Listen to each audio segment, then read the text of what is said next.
pulang malam sampai rumah jam 8 gitu.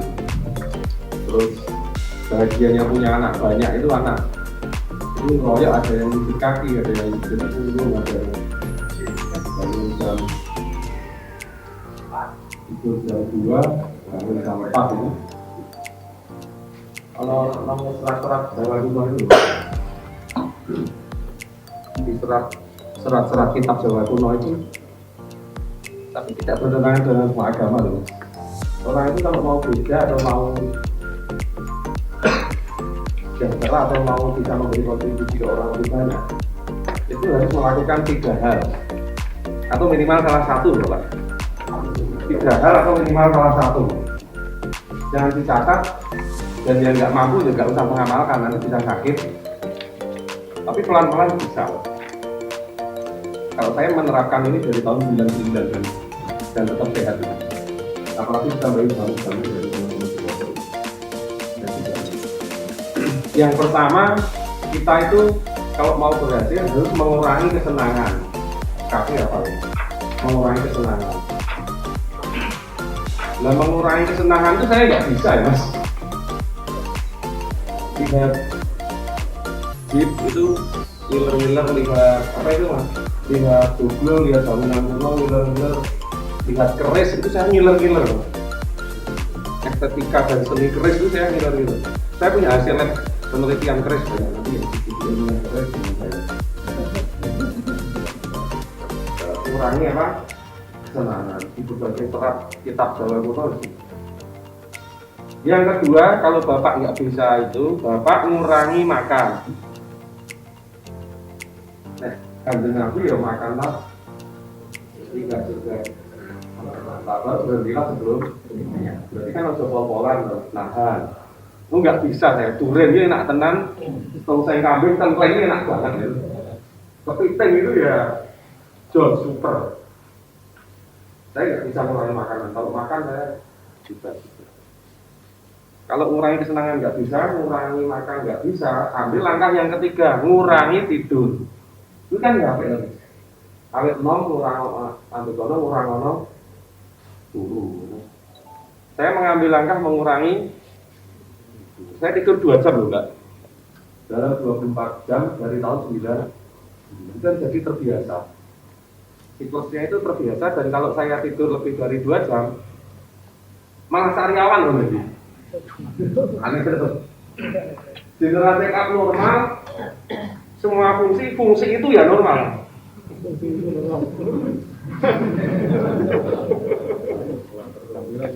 Jadi lagi Pak.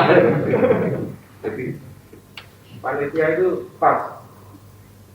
Yang rusak-rusak yang ditaruh di depan. Jadi ya. Mulai sini nggak berani lagi senior. Oke, guyon tapi menjadi sesuatu yang menarik ketika teori tidur itu kan 6-8 jam ya. Itu kan orang-orang normal, kita bisa menjadi abnormal dengan setting tubuh. Laku yang boleh di-share. Kalau keris aspek ilmiahnya nanti misalnya jadi nggak konteks manajemen ya, tapi menjadi investasi bisnis yang menarik. Tapi kalau saya menjadi koleksi, saya punya 300 keris Mas. Semua ada satu ruang pusaka, saya teliti aspek apa ilmiahnya. Misalnya jadi cerita biar tidak ngomong ke PDAM terus. Logo sosro itu kan ada intannya 14. Jadi ini keris gini, di sini ada intannya 7, di sini 7. Nah intan itu kan selalu habis Mas. Setiap setahun intan itu habis. Tak tempel lagi, saya punya intan sekepel nih. Harganya 40 juta, lagi makannya logo. Tak pecah ini, percikan-percikannya tak tempel. Di sini 7, di sini 7. Tiap tahunnya habis lah itu. Wah ini niat ingsun makani keris, wah ini jadi apa? Musrik, karena niat ingsun makani keris. Wah bahaya, sampai 3 tahun aku angel turu karena aku makani apa? Kalau itu tidak ditempeli intan, keris itu jadi panas. Panasnya naik 8 derajat. Tak ukur detail. Terus seisi rumah itu naik 2 derajat sampai 3 derajat. Terus bawaan kita itu jadi emosi karena apa? Ruangan jadi apa? Panas. Baru saya tempel intan, belum ketemu jawabannya. Terus ada teman peneliti kegiatan sosial dari Colorado University dan Harvard. Ternyata ada teman metalurgi meneliti itu. Ternyata intan itu pendingin keris logo. Karena intan itu adalah pendingin intan itu titik lelehnya 1460 derajat.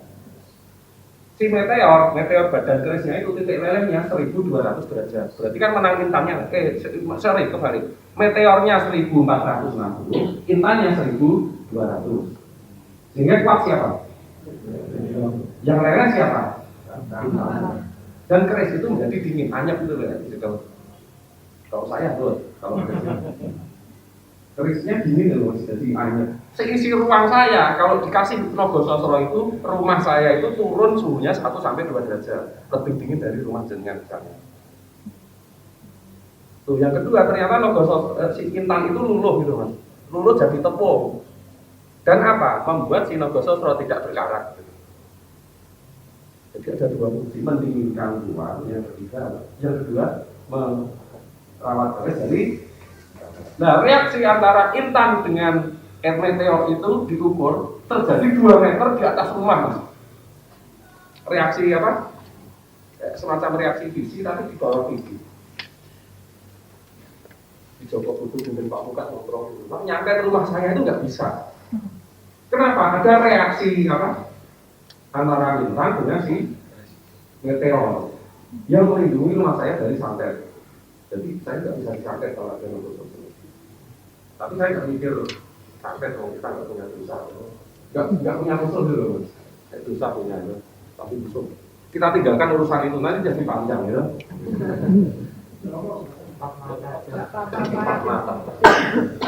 Terus saya nge-lab dengan teman-teman lab. Ketika ruang keris itu dibuka semua, arsennya itu tinggi banget. Arsen NH3 tinggi. Jadi kalau itu dibuka dan kita bukanya di bawah hidung ya keracunan. Kalau bapak di ruang keris terus ngisep keris-keris yang ampuh itu, keris 2 menit, ngisep 2 menit 3 menit itu instan pak. Saya setiap buka keris yang keras itu mesti saya migrain gitu. Tapi kalau bukanya di atas hidung dikibaskan gitu, gasnya hilang ke. Jadi kalau buka keris ginikan itu bukannya mbak, tapi membuang sel. Dulunya itu adalah bidang ilmu yang lain. Saya tidak mempelajari itu. Dan aman saja karena genderuwonya ada di sini semua. Ini kan ya aspek ilmiah termasuk program apa, terus kenapa keris loncat, ada rumus-rumus ilmiahnya sebenarnya. Kita tinggalkan urusan keris malah jadi terus jadi urusan kesurupan, jadi urusan edan, stres gitu. Tapi asik menarik dan menjadi apa ya, daripada itu jadi koleksi orang luar negeri yang menjadi koleksi dulu dan itu menjadi guys di luar itu mas. Nogososro itu di pasaran yang asli yang leleh gitu harganya berapa? 600 juta. Saya belinya berapa? 100 juta. Hanya satu keluarga pengen naik haji karena ini Nogososro asli, saya naikkan haji waktu itu 3 orang dengan 100 juta dapat keris Nogososro 1. Terus kalau sekarang dijual cepat tuh 600 ada untungan. Benefit cost ratio-nya seperti apa? Nanti kita hitung analisis ekonomi ya. Kita tinggalkan itu. Konsep dasar manajemen ada di slide. Ini selalu kita update, ada update terbaru. Tapi yang di copy masih itu 2 tahun yang lalu ya. Slide 2 tahun yang lalu perubahannya ada beberapa, tapi nggak masalah. Terus nanti minta ke Mas Tanto, slide ini boleh di copy. Bapak itu boleh menggunakan slide ini untuk presentasi nanti. Misalnya Bapak maju direktur PDAM, presentasi pakai ini boleh. Terus dirubah-rubah gitu ya. Gitu. nama saya dihilangkan, nggak apa-apa. Ikhlas ya, serah yakin. Hilangkan, karena saya memberikan file nanti bentuknya bukan PDF, tapi apa? PowerPoint, copy ya, termasuk Excel-nya boleh. Terus Bapak Ibu yang ingin mengundang file yang lain silahkan berkirim ke email saya, nanti saya kirim apa? File yang dikehendaki apa? Atau file daftar keris.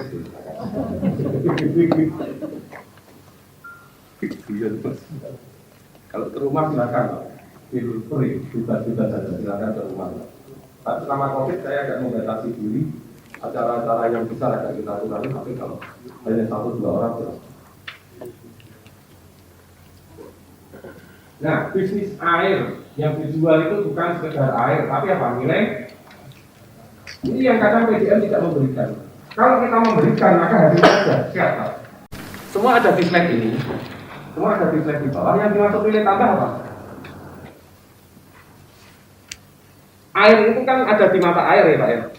Semula ada di mata air, ada di sungai. Nilai tambahnya, airnya sekarang siap di rumah pelanggan. Itu kan nilai tambah. Jadi yang dijual itu bukan sekedar air, tapi nilai airnya yakin air sampai ke rumah itu kan nilai tambah. Dulu kan harus ngambil ke sumber mata air, ya kan? Makanya kalau dulu lagi ya, Pak, permukiman zaman dulu itu mesti milih di dekat mata air atau di dekat sungai. Karena apa? Betapa pentingnya air. Makanya saya bermukim di tepi sungai supaya apa? Kelihatan orang kuno gitu. Dan saya punya limas yang paling menarik adalah limas Merapi. Nanti bapak-bapak boleh berkunjung ke saya. Ada judul utama, lalu sebelah utara itu ada limas Merapi dan di bawahnya itu ada kolam mandi dan sangat bersih, dan di situ ibu-ibu mandi dan nyuci baju. Jadi kayak zaman keraton dulu itu Mas. Rojo nonton selir-selir mandi. Oh, Mama mandi. Selir mandi. Itu di limas utara itu ya, limas utara terus sungai bawahnya orang ibu-ibu orang mandi, tapi kita buat situasi kayak hutan gitu. Nyuci mandi. Nah, sorry, yang dijual bukan sekedar air, tapi apa? Nilai tambahnya kalau ditanya apa dari nanti ya, yang diberikan PGN ke pelanggan itu apa? Air yang semula dari mata air sampai ke air yang tidak punya tekanan menjadi punya tekanan. Air yang kualitasnya tidak terjamin menjadi lebih Ketika air mati, Bapak tutup telepon akan diatasi. Itu kan nilai tambah. Ya kan? Cukup dengan telepon air ngalir kan itu kelentek atau gitu. Telepon tuh air ngalir gitu. Gaet tuh ternyata datang tugas dia. Nah, ini nilai Bali. Itu pesen botol apa?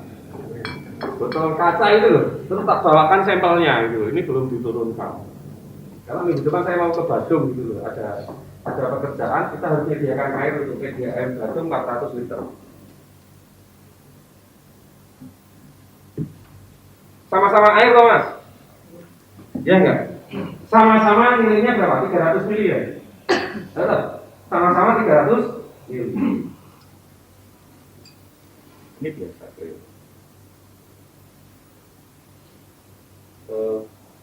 Ini bukan sulapan, tapi dikira sulapan ya kalau sebarang.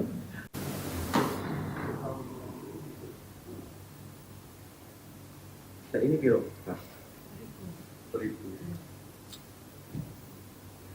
Air dan nilai tambah.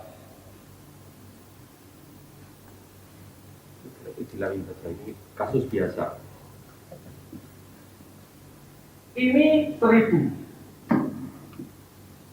Punyanya Mbak Fitri, Mas Adam ini 1000. Isinya berapa? 300. Betul? 330. Isinya 330. Harganya berapa? 1000. Dari mata air mana? Belambangan. Karet ya? Debitnya berapa Belambangan? 60 liter per detik.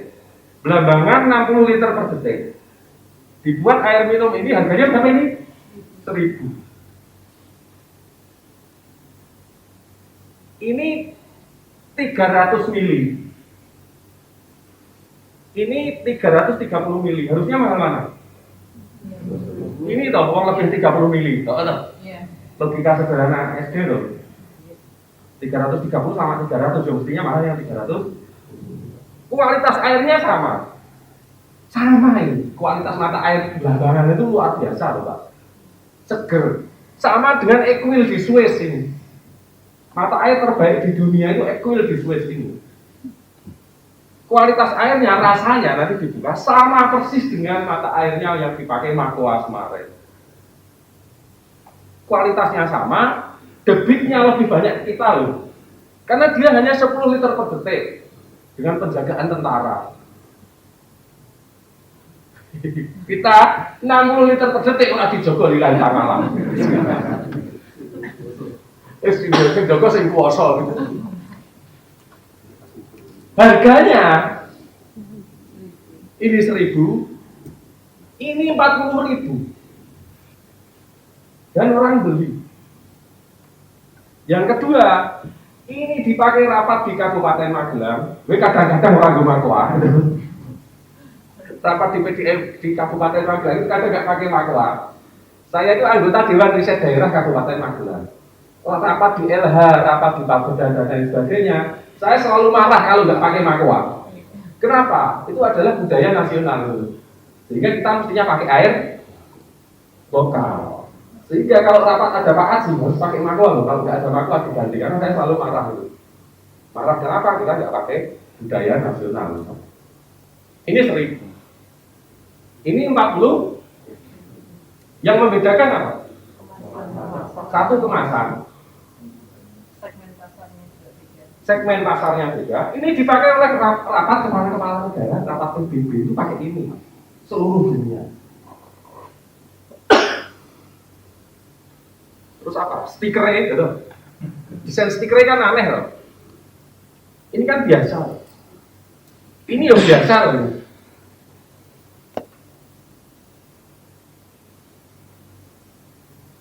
Terus yang membuat ini mahal lagi apa? Brand, image. Bahwa ini dipakai oleh kepala negara seluruh, sama-sama air ya Mas. Hanya beda apa? Kemasan, terus beda apa? Image.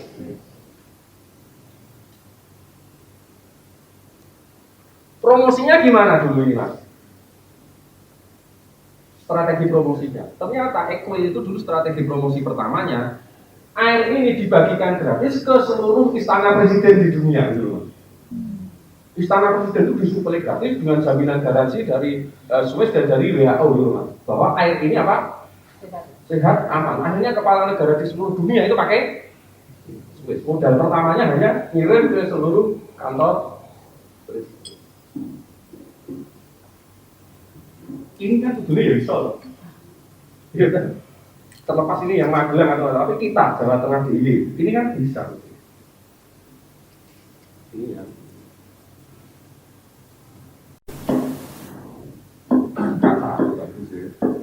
Cuma saya nggak ikut sampai proses detail desainnya, tapi seluruh hotel di Lombok kan pakai ini, pakai produknya Lombok ini.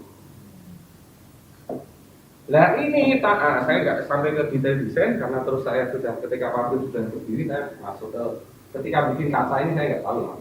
Ini bukanya kan diputer Mas, mudah. Yang ini bukanya kudu dicopot tuh, atau digeduknya di meja gini loh, ya rusak kursi hotel ini. Kan sudah mikir loh, dari saya di apa? Bukanya aja sudah. Ini edan-edanan loh, nanti kebak full gitu loh. Kalau buka mesti tumpah. Luar kedada terus kesini kan dikira kencingnya nggak terapi loh. Ini loh Mas. Penuh full loh. Kalau buka kan cemot-cemot oke. Ya, sementara ini diberi sisa sedikit, kalau buka nuang masih aman gitu. Padahal ini hanya nyetel apa? Hanya tas selenoid aja, diputar sedikit, kok ya orang style gitu. Jelas ya. Gusti Sultan itu Pak Sultan itu dulu ya. Jadi yang ketemu Sultan kontak saya. Nanti saya diantar jenengan ya. Karena dia yang menguasai air terjun. Aku ngomong, kita ngomong. Kabupaten Magelang ini jadi yang rahasia, tak buka, jadi trik. Mas, Kota Jogja tak kasih air. Kalau aku jadi direktur PDM Kabupaten Magelang, Kota Jogja tak kasih air, ambil ditempel. Gue dipakai mata air yang sulit, gak apa-apa loh mas. Yang kita di bawah, nggak mungkin kita pakai. Jadi kan ngambil ditempel, tapi airnya mata air bersih banget. Mau loh mas. Jadi pada jenengan ngolah bedok, terus bikin sumur di angin gitu mas. Terus tak bantu sampai tempel. Aku kok naik APBN di sana banget. Sampai ke tempel kita jual air kita. Tapi imbal baliknya ada. Seluruh kota Jogja pakai Makwa, gitu. Hotel dan semua pakai Makwa dengan himbauan dari Sultan dan para gubernur, para bupati, para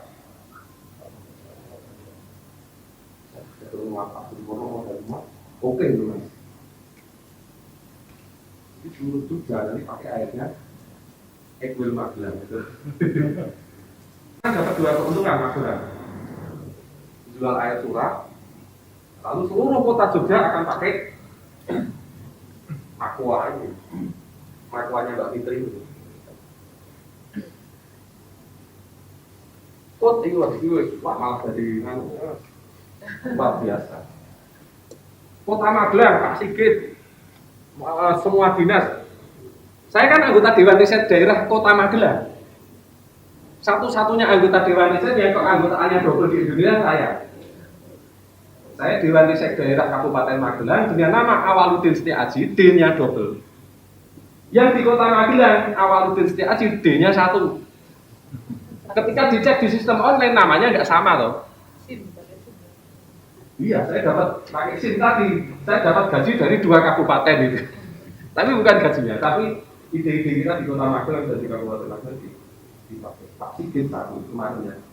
Kota Magelang sanggup kita beri mata air 10 liter sampai 50 liter, tapi seluruh Kota Magelang pakai apa? Ini apa?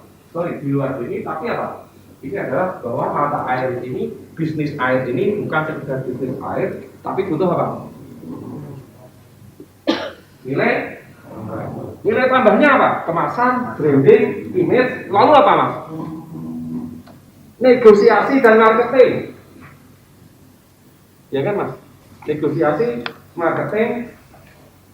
Yang terakhir apa? Kalau ditanya passion. Kalau mengelola air minum rumus terakhirnya apa? Passion. Passion itu semangat syahwat untuk memajukan PDAM. Passion. Bahwa PDAM itu keren, semangat, ya kan? Tapi gini, kalau rapat antar dinas atau rapat di kementerian, uang berkuasa itu di dalam hati sehingga kita paling terus keren gitu loh mas. Keren, PDAM ke depan seperti itu mas. Anak-anak muda ini terus lebih tinggi dari apa? Kantor. Apalagi kantor pos hanya ngurusi amplop dan perangko itu. Tapi kenyataannya keren, gitu. Kenyataannya bisa. Dan nanti kita harus pelan-pelan bersama.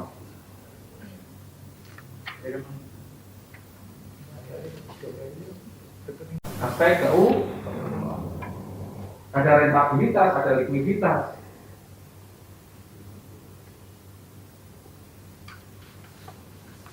Saya matang ini karena kan saya tergabung dengan tim UGM dalam financial analysis. Aku orang teknik gitu loh. Ketika berbicara dengan orang keuangan kan harus terus terbiasa dengan bahasa keuangan itu. Dan orang teknik jangan sampai nggak tahu keuangan, nanti dihapusin ngomong keuangan. Tapi orang keuangan jangan sampai buta masalah teknik, nanti dihapusin ngomong. Jadi saling memahami, meskipun tidak detail semua ya. Pendapatan. Ini keterangannya di sini. Mas, buka set ini loh. Indikator kinerja kan sama, nggak berubah ya. Aktivitas penagihan. Bapak jangan pakai misalnya gini mas. Kalau mempelajari ini, jangan kaku dengan istilah ini. Misalnya kita lihat satu slide ini mas. Efektivitas penagihan adalah jumlah penerimaan rekening air dibagi jumlah Kewajiban itu apa? Menafkahi itu kewajiban PDAM. Jika PDAM tidak memiliki kewajiban, maka diberi nilai 5. PDAM yang betul-betul tidak punya kewajiban apa? Utang dan lain-lain. Ini diberi nilai 5. Nah, kalau bisa nilai kita itu berapa? 5 semua.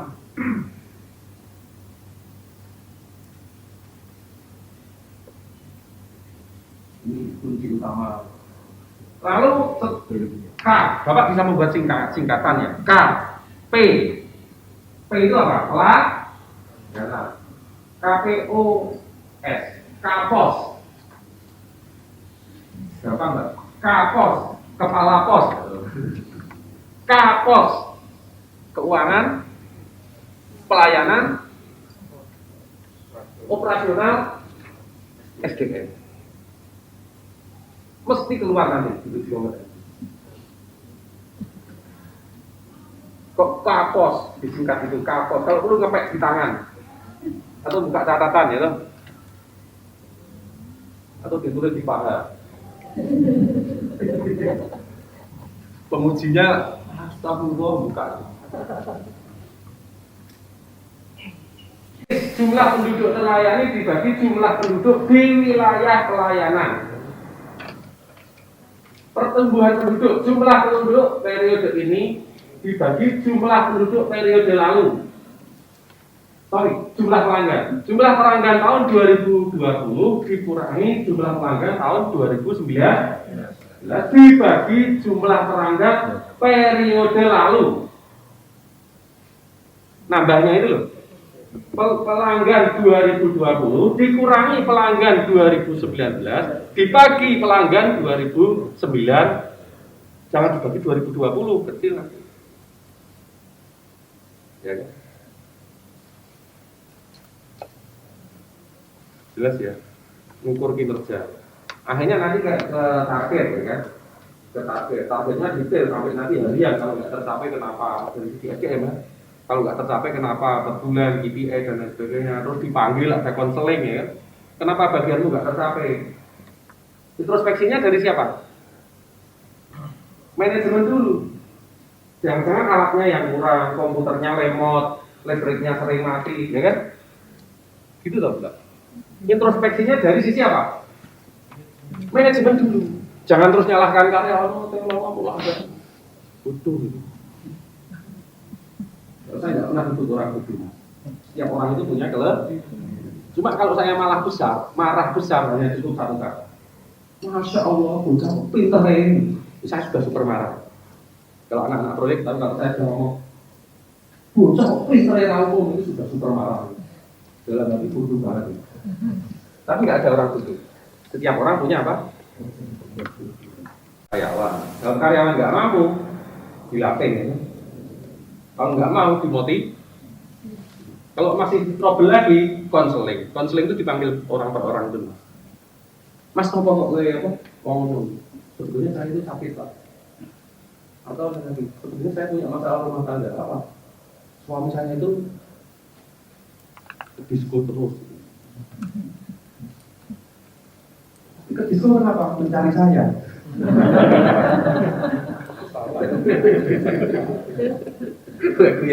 Kadang masalah rumah tangga itu membuat kinerja, dan itu diketahui dari apa? Namanya apa? Konsel. Beda loh konseling dengan curhat ya. Curhat tapi yang terukur ya. Beda tipis. 11-11, 10-11 ya mas. Makanya Kabak SDM itu paling seneng ya kan, konseling karyawan gitu, karyawati gitu. Bagian permasalahan gitu, sing Kabak SDM. Kalau yang Kabak SDM-nya laki-laki loh. Kalau yang bermasalah laki-laki kasih kasubag gitu. Tapi kalau yang perempuan ini berat sing ngatasi kudu Kabak. Sorry, kayak ini sekarang. Jadi yang ini tadi apa mas? Pelanggan periode ini gampangnya pakai angka ya, 2020 dikurangi 2019 dibaginya 2009. Nah, yang masuk apa ini Pak Sarah? APBN ya enggak?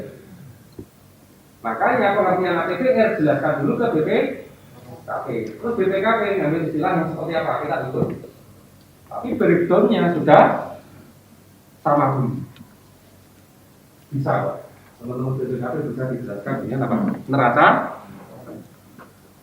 Karena istilah yang dipakai ini bukan kehilangan air, tapi sudah apa? Air tak berekening, ATR atau NR.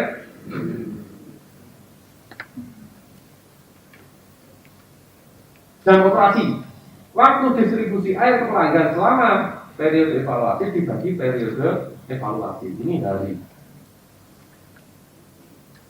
Jadi 24 jam per 1 hari. Kalau 2 hari berarti 48 jam per 2 hari. Ngamatinya berapa hari itu loh, Mas? Kalau seminggu berarti Bapak sejam dalam seminggu berapa jam itu loh? Dibagi 7 hari. Kinerja dibagi jumlah penggantian meter air, jumlah meter air pelanggan yang diganti dibagi jumlah.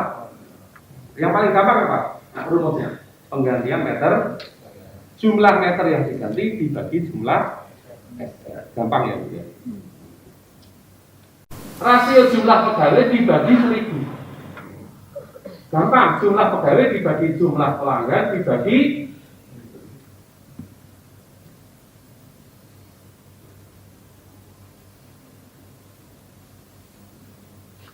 makin besar nilainya makin jelek ya. Iya Pak. Terlalu banyak karyawan itu. Sebetulnya kalau lebih dari 12 jadi Bapak 1. Ada pertanyaan, kenapa kabupaten sama kota dibedakan? Ya terserah. Kota kan lebih luas, terserah gitu. Ada pertanyaan enggak? Rasio diklat. Jumlah pegawai yang mengikuti diklat dibagi jumlah pegawai. Kenapa ini dimasukkan ke penilaian? Supaya PDN dipaksa apa? Mentrainingkan. Kenapa? Training dan pendidikan itu hasil yang tidak instan, tidak langsung kerasa. Loh. Kalau nggak dimasukkan kinerja, maka direktur biasanya hanya berpikir ke keuntungan yang langsung gitu. Padahal di kelas SDM itu sangat penting. Tapi ada logika yang kadang kebalik ya. Wah, karyawan pinter bahaya. Ya. Mengguli aku. Iya. Oh, nggak apa-apa karyawan itu lebih pintar, tapi kan sing kuasa direktur. Dan direktur apa? Malah bisa memanage orang-orang yang pintar. Dipasrai kan enak, ya kan? Karyawan lebih pintar nggak apa-apa, malah enak. Terbayang gini logika sederhananya. Saya dosen nih, dosen tua, 45 tahun, maksudnya termasuk dosen tua. Saya ngajari anak-anak itu GIS. Waduh, kalau anak-anak ini pinter GIS nanti apa? Nyanyi saya. Ternyata ilmu GIS itu perkembangannya pesat, bahasa programnya luar biasa, dan otak saya nggak mampu. Yang mampu siapa?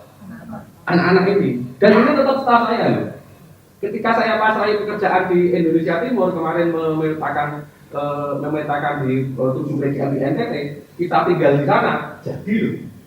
Kalau saya nggak punya itu kan saya harus ke sana ke NTT 7 PDM. Lah kapan saya ke DPD Perpamsi Jawa Tengah? Ke rumah. Terus kapan bulanan keris? Ini kenapa? Karena anak-anak kita bisa apa? Logikanya gitu loh. Tinggal di mana kita apa? Terus orang-orang yang kompeten diberi penghargaan yang pas gitu. Tapi fair gitu. Kan?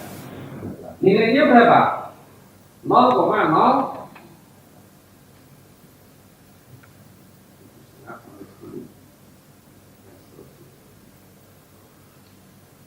Nah, kondisi yang diharapkan nanti kalau semua itu sudah ada ini siklus ini.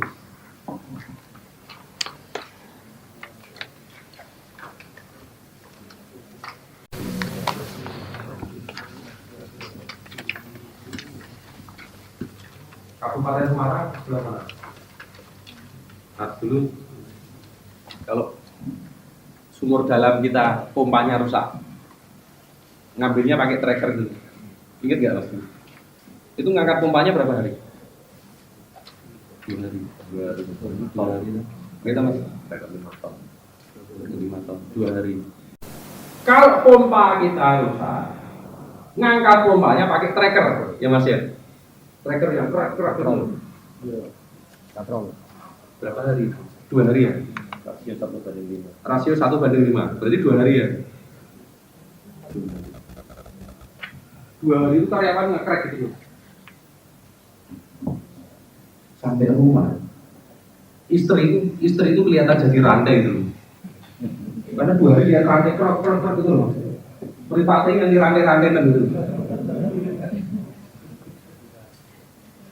Lalu sekarang pakai hidrolis. Hidrolis semacam bis off-road mobil itu. Hanya berapa jam Mas?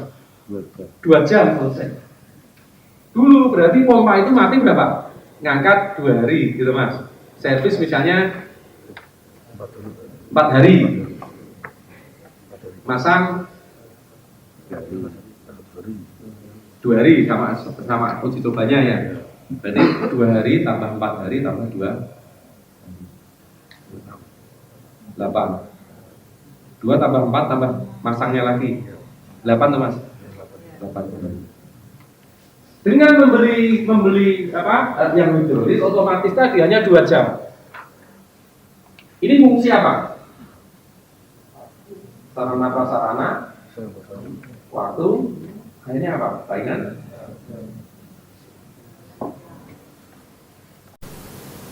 Pembaca meter sebulan hanya melaporkan 30 titik bocor. Tergambar ya? Saya ulang. Saya masuk ke PGN. Kerja 2 bulan, 3 bulan kerasa khasiatnya. Saya masuk ke PGN, Mas, pembaca metermu berapa?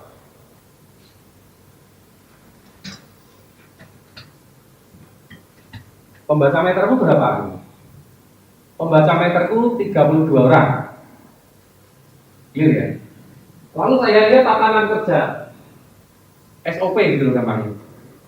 SOP-nya pembaca meter bertugas membaca meter antara tanggal 1 sampai 20 dan melaporkan hasil bacaan.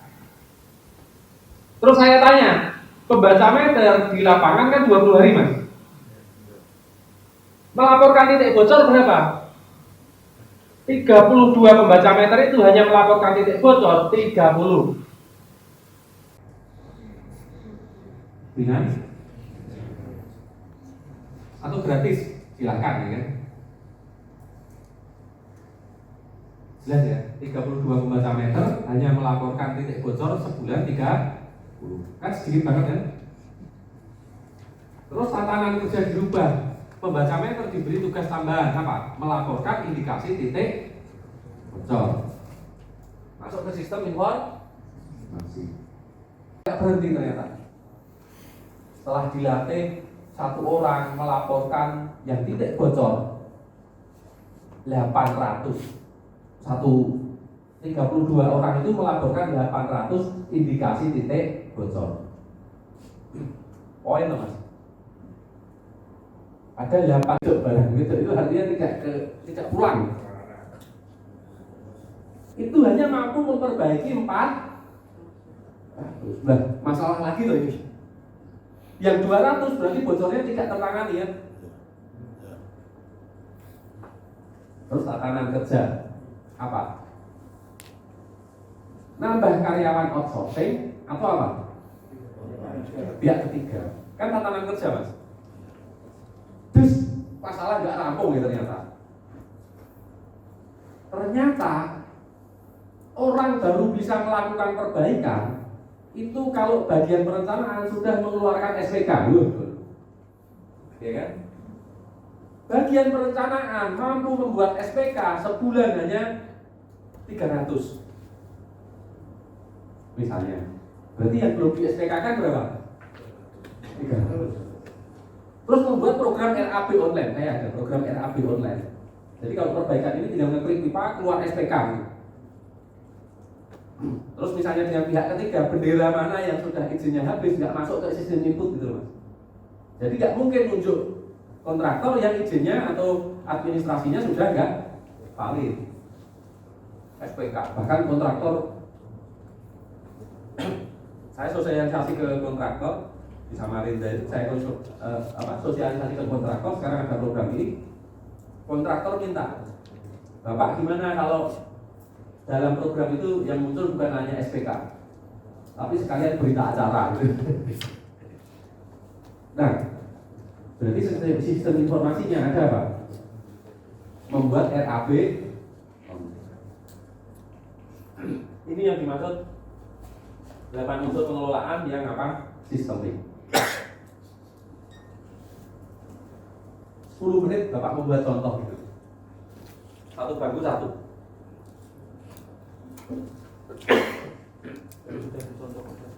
Saya nggak punya salju.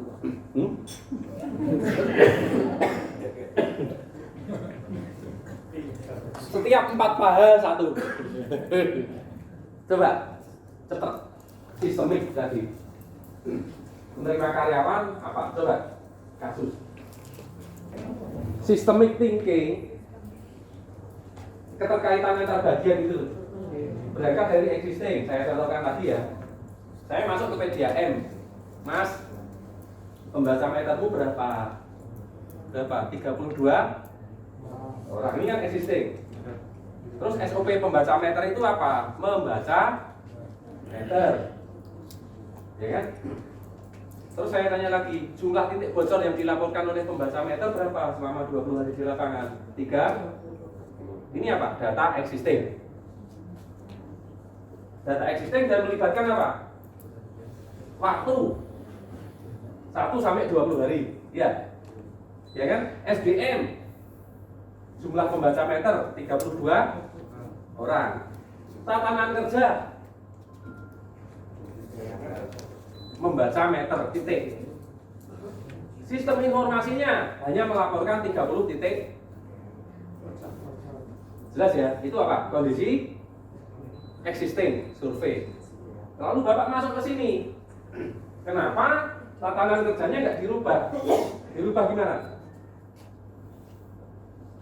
Pembaca meter pembaca meter di lapangan mengidentifikasi titik bocor. Terus secara SDM diberi pelatihan. Indikasi titik bocor itu ada berapa? Ada 17. Terus secara sistem informasi masuk ke sistem bacaannya. Ya kan? Nyontreng gitu loh. Tinggal nyontreng. Masuk ke sistem data. Titiknya di mana? Masuk ke sistem JIS. Ternyata ada 800 laporan indikasi titik bocor ke PDAM.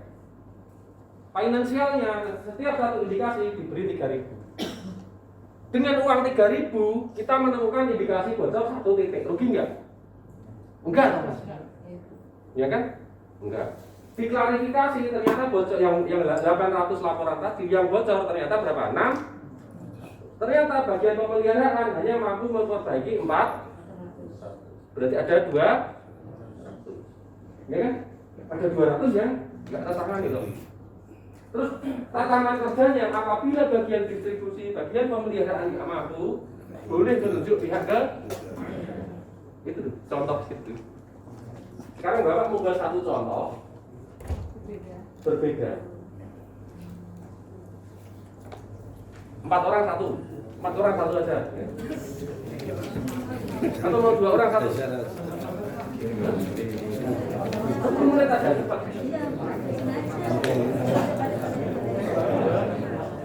Inovasi loket boleh. Inovasi loket kan banyak loh. Pelanggan mutlak di loket, terus Bapak melakukan apa? Pancingan loh.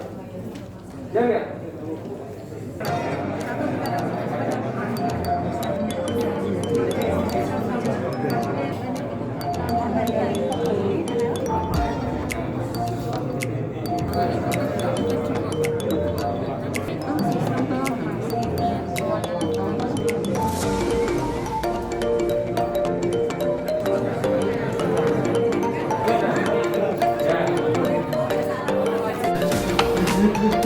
Assalamualaikum warahmatullahi wabarakatuh. Langsung saja ya, kita mengambil tema Untuk data yang kita dapat, data existingnya adalah permohonan per bulan rata-rata ada 300 SR. Kemampuan pasang saat ini per bulannya hanya 250 SR. Waktu yang dibutuhkan dari proses permohonan sambungan baru atau registrasi sampai ke pemasangan meteran air di rumah pelanggan rata-rata 5 hari kerja. Ini berarti kondisi kita dalam saat ini adalah dalam 1 bulan ada 50 permohonan sambungan baru yang belum bisa dipasang. Jadi kita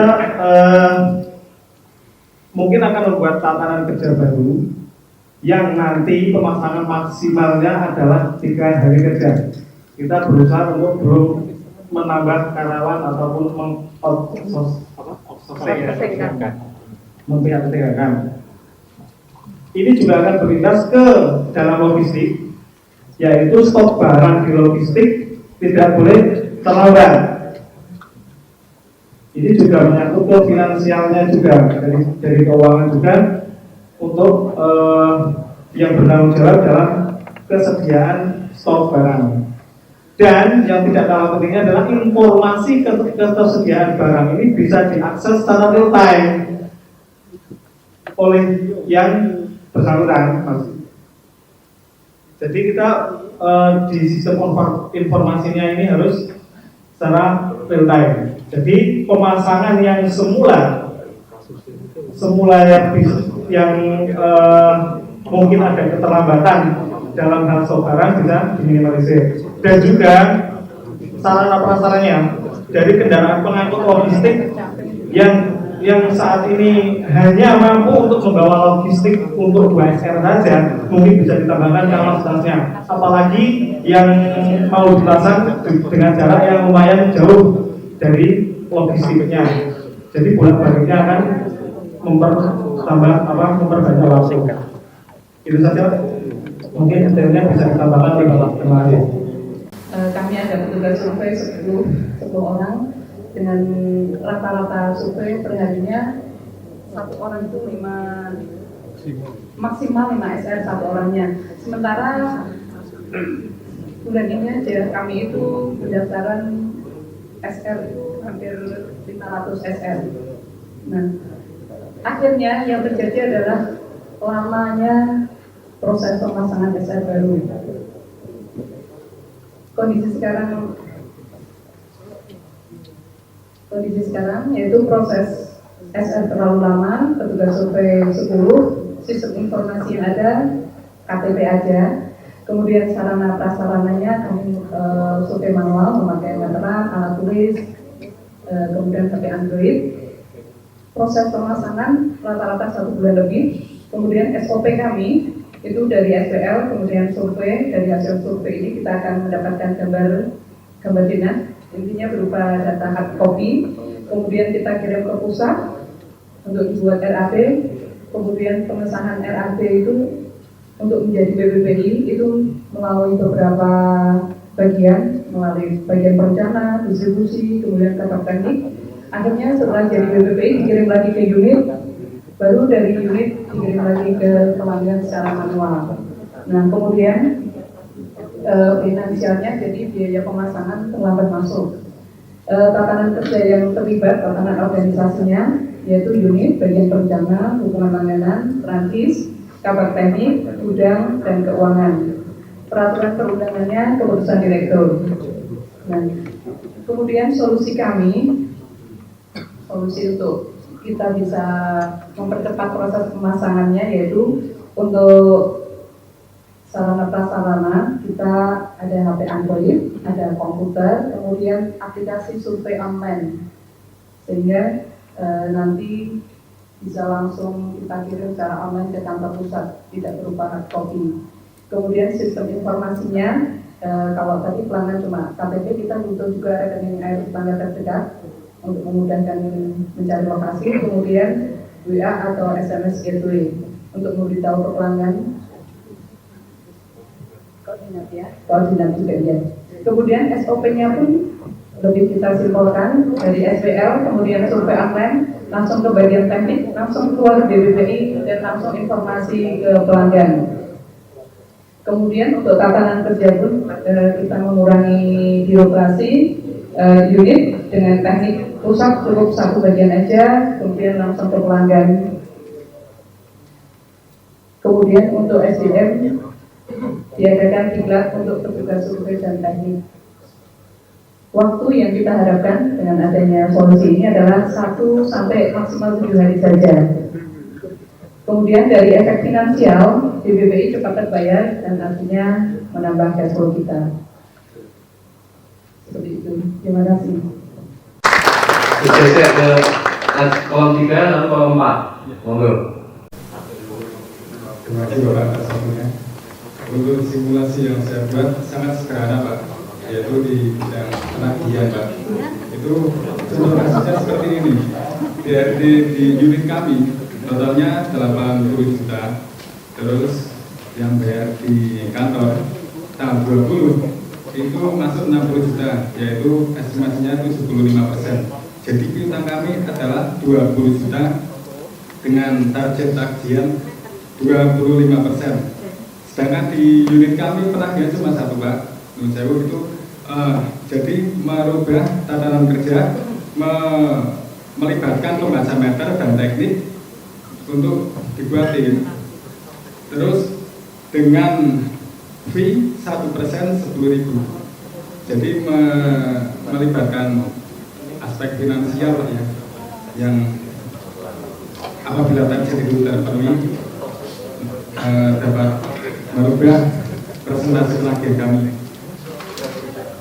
Terus cara tatanan kerja juga berubah. Yang tadinya pembaca meter tanggal 20 itu sudah tidak ada pekerjaan, jadi diperbantukan untuk penagihan. Demikian Bapak yang dapat kami simulasikan.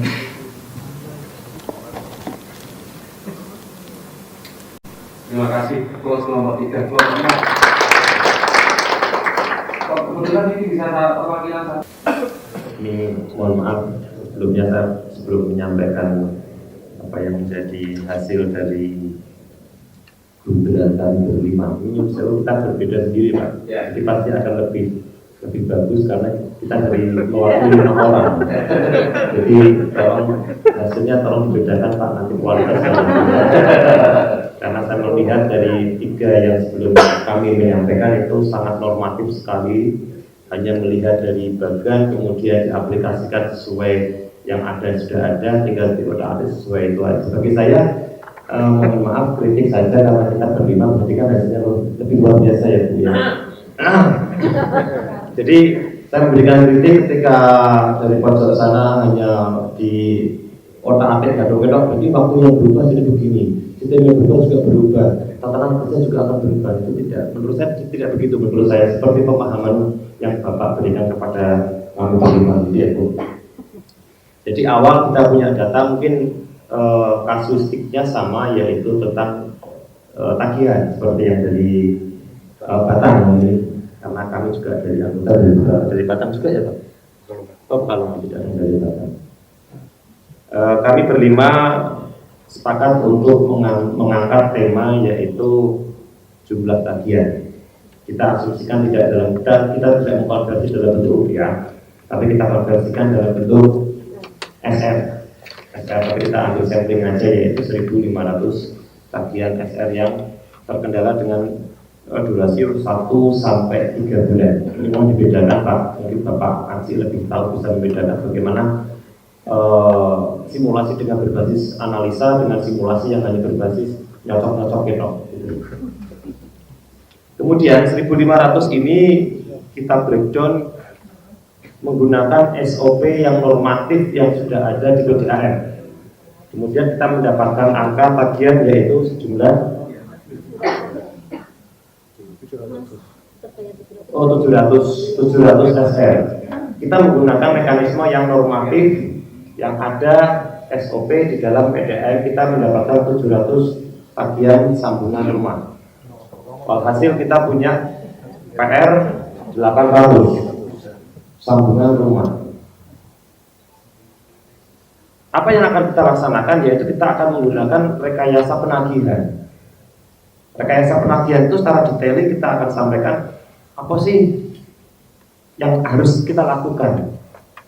Nah, itu baru kita aplikasikan dalam bentuk asumsi, analisa waktu, sistem informasi, sarana dan prasarana.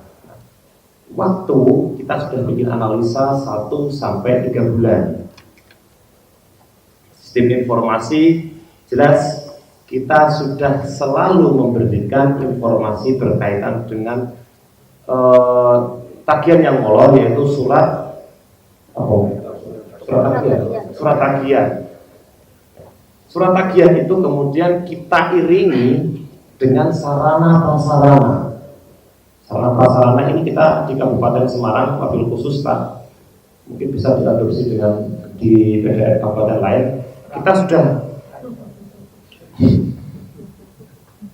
Kita sudah menggandeng bank, kemudian kantor pos, Indomaret, Alfamart, dan juga Gosok. Yang punya mungkin bisa sering belanja online, bisa bayar rekening PDAM. Kemudian yang berkaitan dengan rekayasa tadi, yaitu hal-hal yang mungkin paling mendasar. Saya tadi ada tertarik, yaitu bagaimana kita bicara strategi, Pak. Strategi itu bagaimana kita berubah mindset.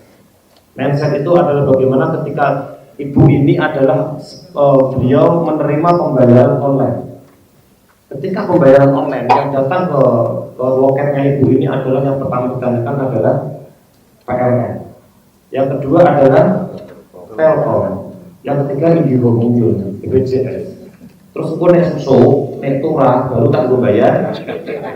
Nah, ini ironis sekali, Pak.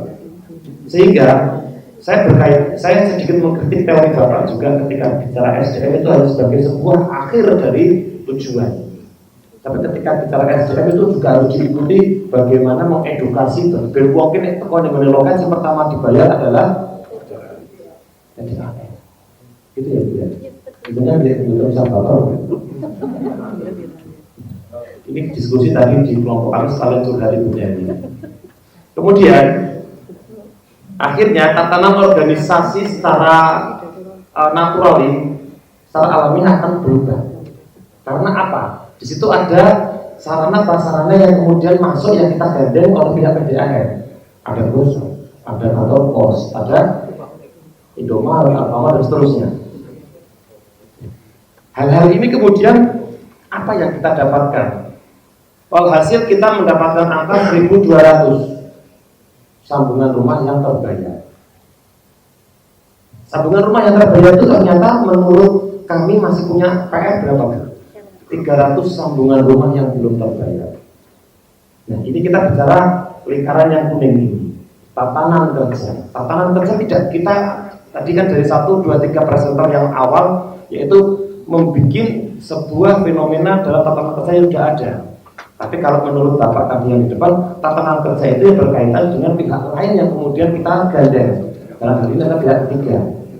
Nah, di sini tatanan kerja yang coba saya representasikan dalam proses untuk men-100%kan 1.500 SR, yaitu adalah tatanan kerja dengan pihak ketiga dengan sistem direct payment. Direct payment ini ada tentatifnya. Ada yang bisa kita gunakan, yaitu alternatif pertama adalah petugas baca meter. Yang kedua, alternatif yang kedua yang sama seperti yang disampaikan oleh Pak Haji di depan tadi adalah bagaimana kita melibatkan pihak ketiga. Di dalam hal ini kalau kita biasa sering ketemu di rumah kita masing-masing, yaitu debt collector, asuransi mobil dulu bayar. Nah, hal-hal itu kemudian akan kita hitung berkaitan dengan finansial. Akan kita hitung yang kemudian outputnya adalah bagaimana kita akan menghitung reward daripada kita menggandeng pihak ketiga, yaitu ada konsekuensi finansial di situ. Mungkin tadi secara teknis sudah disampaikan oleh Mas dari Batam, sepersekian persen atau bagaimana itu itu teknis. Tapi bicara kebijakan, bicara strategi teknis, itulah yang bisa kami sampaikan Pak. Dari kami berlima, harapan saya bisa jadikan bahan diskusi yang lebih bagus. Dan inilah hasil ikhtiar kami yang hampir sebagian kami juga tidak hanya berdiskusi tapi juga curhat. Terima kasih dari saya. Wassalamualaikum warahmatullahi wabarakatuh.